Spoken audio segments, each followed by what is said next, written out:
नमस्कार विद्यार्थी मित्रांनो, इयत्ता 8वीच्या सर्व विद्यार्थी मित्रांचं आपल्या युट्यूब चॅनलवर सहर्ष स्वागत आहे। तर मुलांनो, चलन या प्रकरणातील सराव संच 7.3 आपल्याला शिकायचं आहे या व्हिडिओमध्ये। त्यामध्ये आपल्याला काळ, काम व वेग यावर आधारित उदाहरणं शिकायची बाळांनो। मग काळ, काम व वेग यावर आधारित उदाहरणं म्हणजे काय? समजा एखाद्या इमारतीचं बांधकाम आहे। बांधकामाला समजा 15 मजूर आहेत, 20 मजूर आहेत। 20 मजुरांना 1 महिना लागत असेल, 20 मजुरांना 1 महिना लागत असेल, म्हणजेच 20 त्रिक 60, 600 दिवसाचं काम आहे ते। 20 गुणिले 30 म्हणजेच 20 मजुरांना 1 महिना म्हणजे किती दिवस बेटा? 30 दिवस। म्हणजेच 20 गुणिले 30 किती होतात बेटा? 600 होतात। 600 दिवसांचं टोटल काम आहे समजा ते। तर समजा 10 मजूर लावले, 10 मजूर लावले तर किती दिवस लागतील? 60 दिवस लागतील, म्हणजे 600 दिवस। 15 मजूर लावले तर किती दिवस लागतील? 40 दिवस लागतील, म्हणजे 600 दिवस। म्हणजे 600 दिवस कायम आहेत बेटा। मग 600 दिवस कायम आहेत म्हणजेच काम तेवढंच आहे, परंतु मजुरांची संख्या वाढवली तर काम करण्यास लागणारे दिवस कसे कमी होतात, आणि मजुरांची संख्या कमी केली तर काम करण्यास लागणारे दिवस कसे होतात? वाढतात। यालाच म्हणतात व्यस्त चलनाचं हे उदाहरण आहे। व्यस्त चलनामधलं काळ, काम आणि वेग यावर आधारित हे उदाहरण म्हणायचे बेटा। जसं गाडी आहे, समजा गाडीमध्ये पेट्रोल टाकलं, 2 लिटर पेट्रोल टाकलं तर गाडी काय होईल?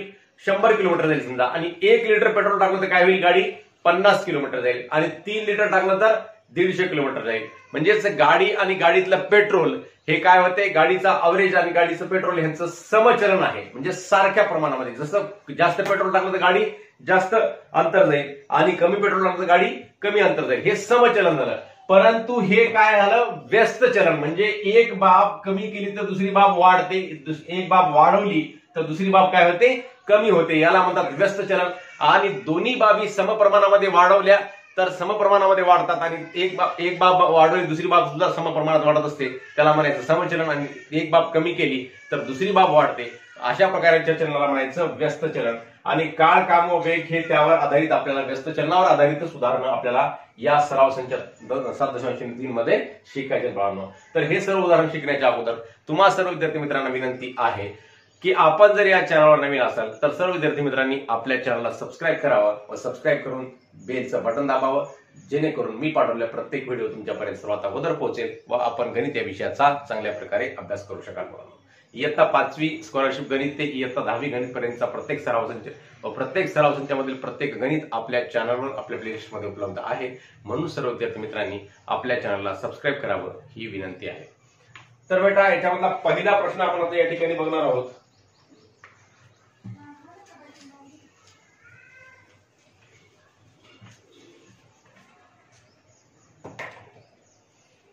खालीलपैकी कोणती उदाहरणे व्यस्त चलनाची आहेत? आता हे 4 उदाहरणं दिली आहेत, या 4 उदाहरणामध्ये व्यस्त चलनाची उदाहरणं कोणती आहेत हे आपल्याला सांगायचं आहे। मजुरांची संख्या व त्यांना काम पूर्ण करण्यासाठी लागणारा वेळ। तुम्हाला आत्ताच सांगितलं, मजुरांची संख्या वाढवली की काम पूर्ण करण्यास लागणारा वेळ कसा होतो? कमी होतो। अजून एक उदाहरण आपल्याला सांगता येते बेटा।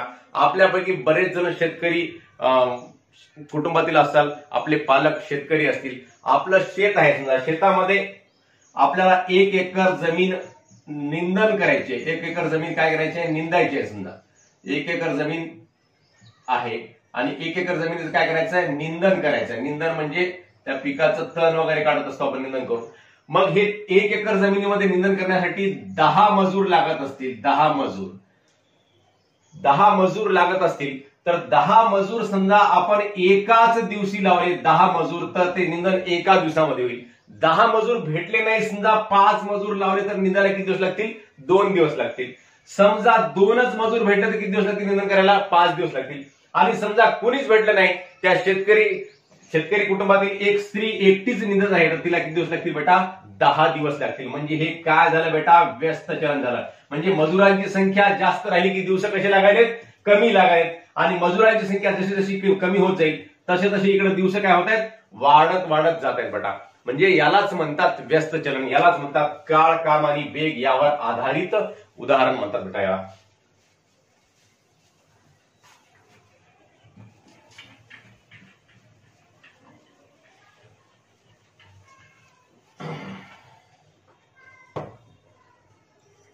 मग हे कशाचं उदाहरण आहे? मजुरांची संख्या व त्यांना काम पूर्ण करण्यासाठी लागणारा वेळ व्यस्त चलनाचं उदाहरण आहे. जसं मजुरांची संख्या वाढवणार तसा काम पूर्ण करण्यासाठी लागणारा वेळ कसा होईल? कमी होईल. व्यस्त चलन.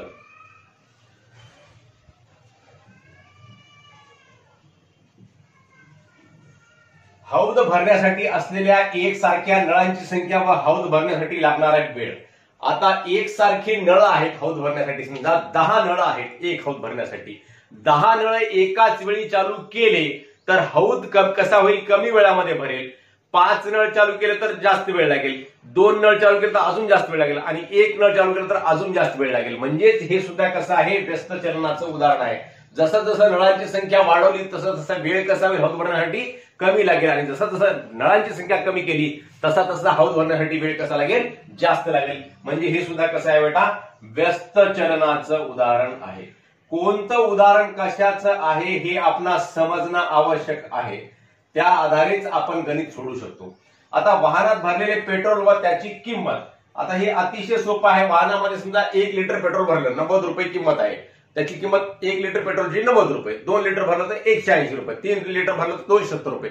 म्हणजे जसं जसं वाहनातले भरलेले पेट्रोलची समजा लिटर वाढत आहे. 1 लिटर भरलं तर 90 रुपये, 2 लिटर भरलं तर 180 रुपये, 3 लिटर भरलं तर 270 रुपये. म्हणजे पेट्रोल जे आपण वाहनामध्ये भरतो ते पेट्रोल समजा क्षमता जशी जशी वाढत आहे पेट्रोल भरण्याची तशी तशी त्याची किंमत सुद्धा कशी होत आहे? वाढत आहे. आणि जसं जसं पेट्रोल आपण कमी भरत जाऊ तसं तसं त्याची किंमत कशी होत जाईल? कमी होत जाईल. म्हणजे हे व्यस्त चलन आहे का बेटा? नाही. दोन्ही बाबी समप्रमाणामध्ये वाढत आहेत आणि समप्रमाणामध्ये कमी होत आहेत. याला म्हणतात समचलन म्हणतात. याला समचलन. चौथं आणि शेवटचं उदाहरण, वर्तुळाचे क्षेत्रफळ व त्या वर्तुळाची त्रिज्या. आता वर्तुळाच्या क्षेत्रफळाचं सूत्र काय आहे बेटा?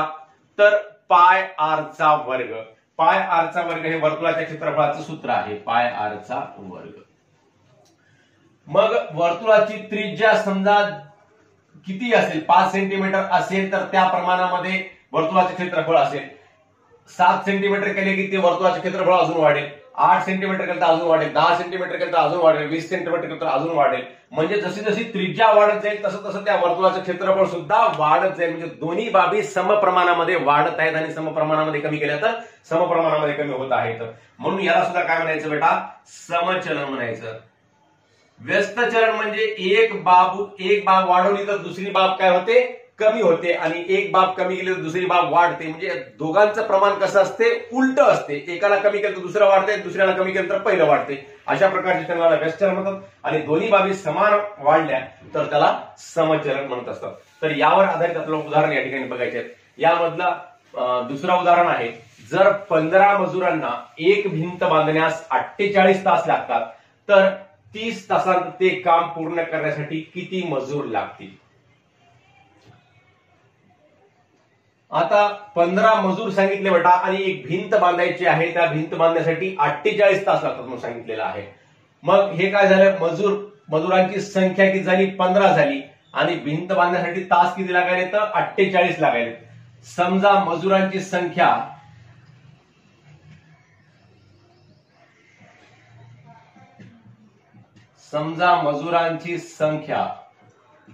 काय समजायची? X व लागणारे दिवस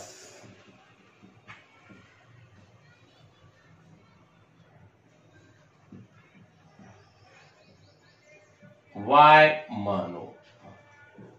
भिंत बांधण्यास लागणारे दिवस Y मानायचं. मग हे मजूर वाढवले की भिंत बांधणारे दिवस कसे लागतील? कमी लागतील. म्हणजेच हे काय आहे बेटा? व्यस्त चलन आहे. X व्यस्त चलनामध्ये आहे वायच्या व्यस्त चलनामध्ये आहे. यालाच आपल्याला असं लिहिता येते. म्हणून X बरोबर आहे K/Y. म्हणजेच ह्या 1 च्या ऐवजी काय लिहिलं आपण? K लिहिलं आणि हे बरोबर चिन्ह दिलं. म्हणजेच K बरोबर आहे XY. हे आपल्याला या ठिकाणी चलनाचा स्थिरांक K बरोबर XY या सूत्राने प्राप्त होतो. मग X ची किंमत आणि Y ची किंमत आपल्याला या ठिकाणी लिहायची आहे.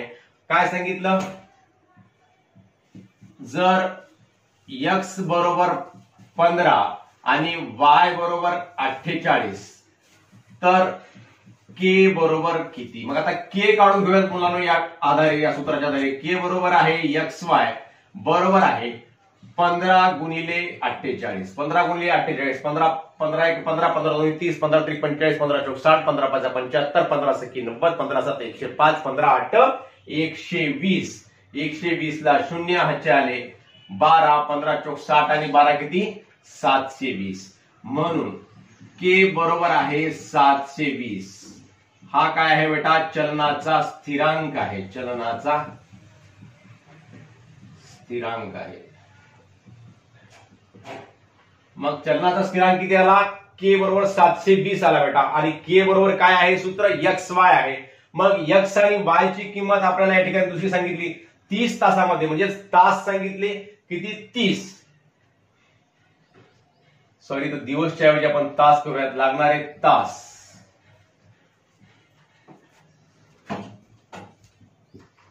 मग आता एक्स बरोबर आपल्याला काढायचं आहे आणि 30 तासामध्ये काम पूर्ण करायचं, म्हणजे वाय बरोबर 30.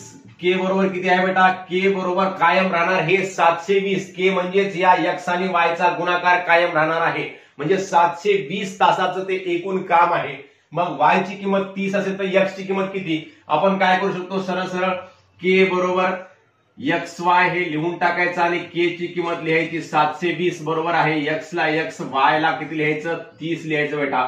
म्हणून एक्स बरोबर आहे 720/30. 0 0 कटले. मग 72 भागिले 3, 3 1 3 3 2 6, 7 मधून 6 गेले, 1 उरला 12 झाले, 3 चोक 12 24. म्हणून एक्स बरोबर किती आलं या ठिकाणी, आता 24 आलं उत्तर. म्हणजेच एक्स काय बेटा, तर मजुरांची संख्या आहे. म्हणून 24 मजूर, किंवा मग जसा प्रश्न विचारला तसं उत्तर लिहूयात. तर 30 तासांत ते काम पूर्ण करण्यासाठी 24 मजूर लागतील. म्हणून 30 तासांत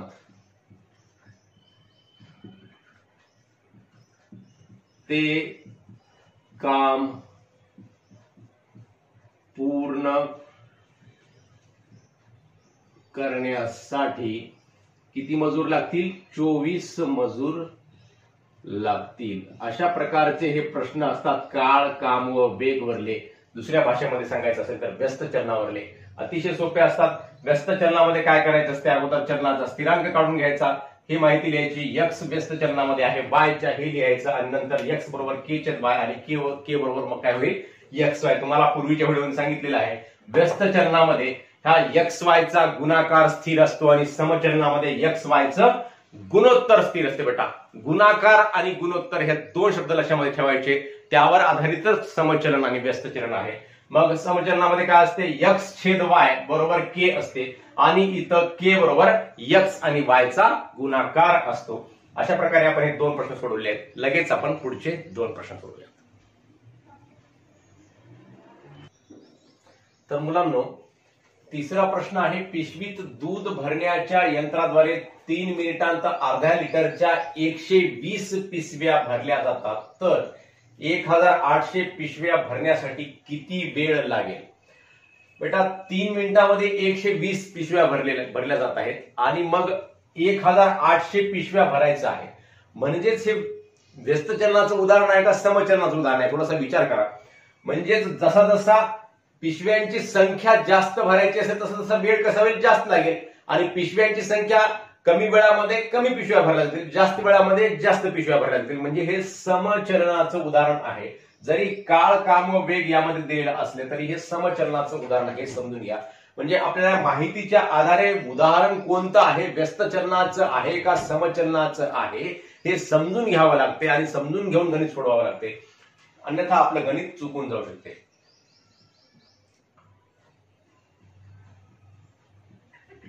समजा पिशवी भरण्यासाठी लागणारा वेळ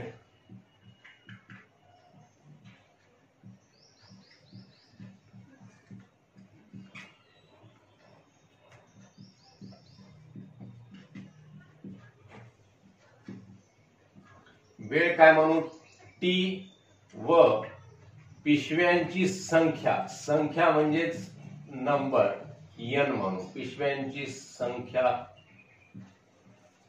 एन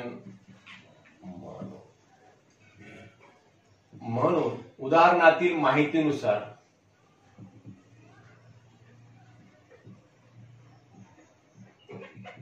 आता या उदाहरणातील माहितीनुसार आपल्याला काय कळते की हे कशाचं उदाहरण आहे, समचलनाचं उदाहरण आहे, हे आपणास कळते बाळांनो. मग आपण लिहायचं समचलनाचं उदाहरण म्हणजेच टी हा समचलनामध्ये आहे कशाच्या, एनच्या. म्हणून टी बरोबर आहे के एन. के काय आहे, स्थिरांक आहे. म्हणजेच जेव्हा समचलन असते तेव्हा काय असते बेटा, के बरोबर आहे टी छेद एन असते. हे लक्षामध्ये ठेवा, टी छेद एन. म्हणजेच यांचं गुणोत्तर स्थिर असते, म्हणजेच या बाबींचं गुणोत्तर स्थिर असते. आणि व्यस्त चलनामध्ये काय असते, या दोघांचा गुणाकार स्थिर असते. म्हणजेच के बरोबर टी एन असते आणि इथं काय आहे, के बरोबर टी छेद एन आहे. मग आता काय करायचं आपण, टी बरोबर के एन हे सूत्र जर घेतलं किंवा के बरोबर टी छेद एन. आता के ची किंमत आपण पहिल्यांदा काढूया. के ची किंमत कशी काढायची, 3 मिनिटांमध्ये. म्हणजेच टी किती आहे, टी बरोबर आहे 3 मिनिट आणि पिशव्यांची संख्या एन बरोबर किती आहे, 120. तर के बरोबर किती, के बरोबर म्हणजे चलनाचा स्थिरांक आपण पहिल्यांदा काढून घ्यायचा मुलांना. मग के बरोबर आहे T by N. T by N म्हणजे टी छेद एन बरोबर आहे 3 छेद 120 बरोबर आहे 3 एक 3 आणि 3 चौक 12 आणि शून्यला शून्यचा भाग. म्हणून के बरोबर आहे 1/40. हा चलनाचा स्थिरांक या ठिकाणी प्राप्त झालेला आहे, 1/40. मग 1/40 हा चलनाचा स्थिरांक प्राप्त झाला. मग आता पुढे काय करायचं बेटा, आता हे सूत्र टी बरोबर के एन सूत्र लिहूयात. आता टी किती सांगितला, टी काढायचा आहे आणि एन ची किंमत किती सांगितली, 1800 सांगितली. एन बरोबर 1800, के बरोबर 1/40. तर टी बरोबर किती. मग आता हे सूत्र लिहा, के बरोबर टी छेद एन किंवा टी बरोबर के एन हे सूत्र लिहा, कोणतेही लिहू शकता तुम्ही. आपल्याला टी काढायचं आहे म्हणून टी बरोबर आपण काय करूयात, के एन हे सूत्र लिहूयात. बरोबर काय होते मग, के ची किंमत 1/40 आणि एन ची किंमत किती आहे, 1800 आहे बेटा. मग 1800 मधला हा शून्य कटतो आणि हा शून्य कटतो. 4 ने 180 ला भागलं, 4 एक 4, 4 चौक 16, 18 मधून 16 गेले, 2 उरले 20 झाले, 4 पंचे 20. म्हणजेच टी बरोबर किती आला बेटा, 45. हे काय आहे 45, इथं 3 मिनिट मध्ये लिहिलेलं आहे, म्हणजेच हे काय आहे मिनिट मध्ये आहे. इथं जर तासामध्ये दिलं असतं तर हे सुद्धा कशामध्ये आलं असतं, तासामध्ये आलं असतं. मग शेवटी लिहायचं, म्हणून 1800 पिशव्या भरण्यासाठी 45 मिनिट लागतील. म्हणून 1800 पिशव्या भरण्यासाठी 45 मिनिटे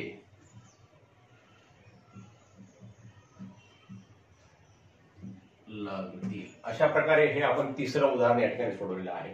तर बेटा चौथा प्रश्न आहे, एका कारचा सरासरी वेग 60 किमी प्रति तास असताना काही अंतर जाण्यास 8 तास लागतात. जर तेच अंतर 7.5 तासांत कापावायचे असेल तर कारचा सरासरी वेग किती वाढवावा.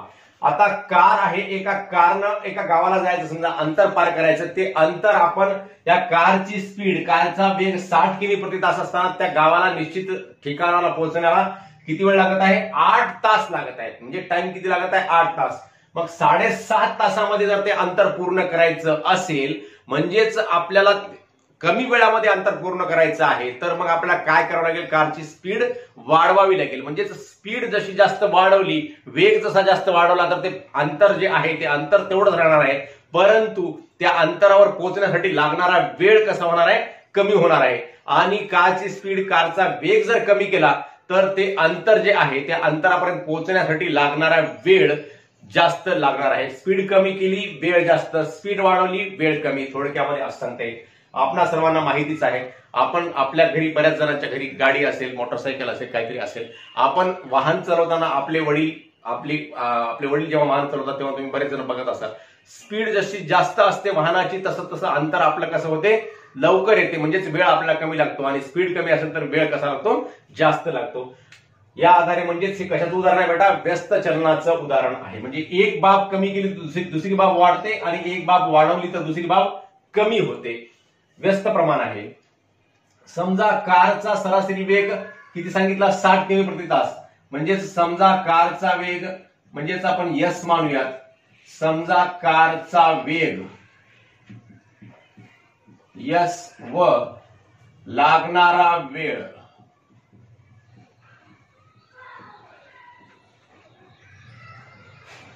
टी मानू. लागणारा वेळ टी मानू.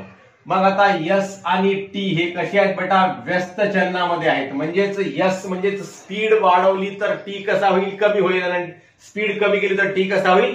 वाढेल. म्हणजे त्याला आपण व्यस्त चलनामध्ये लिहिलेलं आहे. इथं समचलन होतं. दोन्ही एक वाढवलं तर दुसरंही वाढत होतं. आता इथं एक वाढवलं तर दुसरं कमी होते. म्हणजे त्याला व्यस्त चलन म्हणतात. मग इथं काय कसं होतं? टी बरोबर के एन. आता इथं यस बरोबर के छेद टी म्हणून के बरोबर यस टी हे आपल्याला समीकरण हे सूत्र या ठिकाणी प्राप्त होते.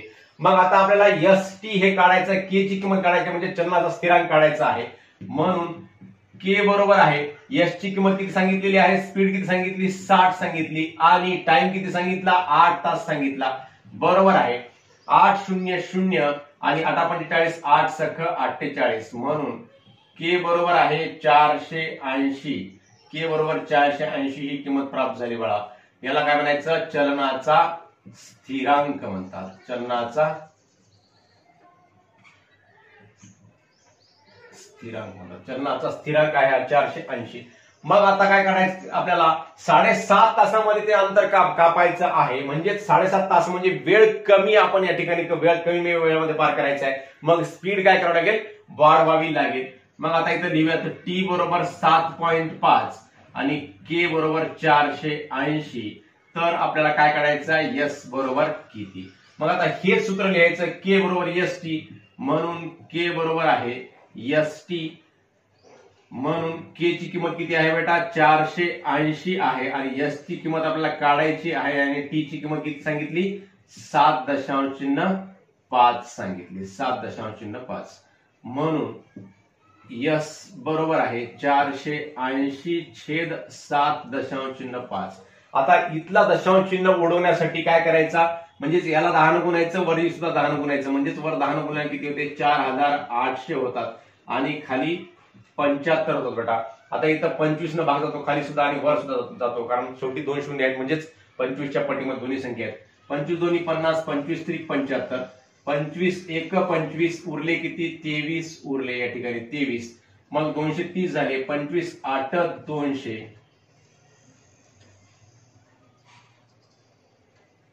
25 8 200, 25 9 सव्वा 200. सॉरी 25 9 सव्वा 200चा भाग जातो. 25 9 सव्वा 200. मग 5 उरले. 25 दोन्ही 50 बरोबर आहे 192 छेद 3. मग परत 192 ला 3 बघा. 3 15 3 सख 18. 3 सख 18 एक उरला. मग 3 चोक 12.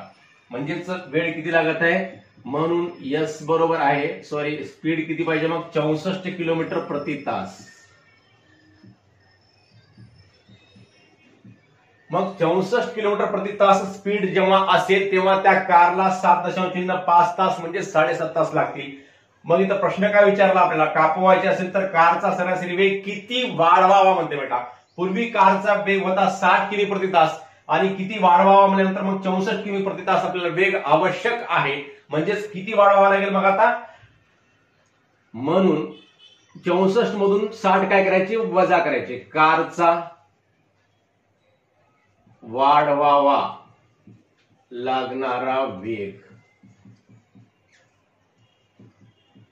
बरोबर आहे 64 वजा 60 बरोबर आहे 4 किमी प्रति तास.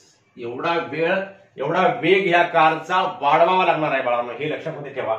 अशा प्रकारे आपण हे 14th उदाहरण सोडवलेलं आहे व आपला हा सराव संच 7.3 पूर्ण केला व चलन हे प्रकरण सुद्धा या ठिकाणी पूर्ण केलेलं आहे बेटा. आपणा सर्वांना हा व्हिडिओ आवडला असल्यास नक्की आपल्या मित्रांना शेअर करा व लाईक्स व कमेंट सुद्धा अवश्य करा मुलांनो.